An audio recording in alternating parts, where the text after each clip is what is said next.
ভাই ছোটবেলায় এক সাধু বাবা আমার হাত দিকে কইছিল বড় হওয়ার পর আমি নিচের চুল ফালিয়ে খামো। কথাটা কেমনে কেমনে মিলা গেল দেখেন। বড় হওয়ার পর আমি হলুদ সাংবাদিক হইছি।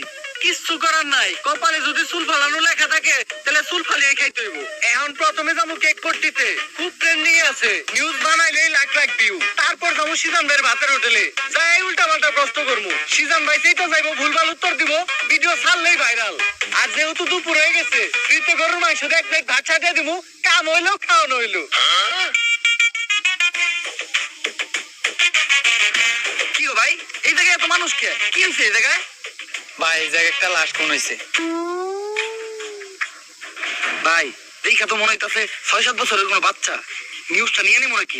যা বেটা, এটা ট্রেন্ডিং টপিক নাকি? এটা ছাড়লে কি ভিউ হইব? ট্রেন্ডিং টপিক খুঁজ, যেগুলো ছাড়লেই ভাইরাল। তাইলে ভাই, কন্টেন্ট ক্রিয়েটর শিবন নিয়ে আছে না, ও নাকি ওর মায়ের ভাত দেয় না, কিন্তু বিরিয়ানি দেয় 3 বেলা। বিরিয়ানি দেয় কাইটা, এই যে ভাত দেয় না, এই জিনিসটা হাইলাইট করে নিউজ বানাইলে কেমন হয়? তেমনি গাইতো আমি তোরে আমার লগে রাখি। হলুদ সাংবাদিক হওয়ার পরে আমরা উল্টা পাল্টা নিউজ বানানি করছি শুরু।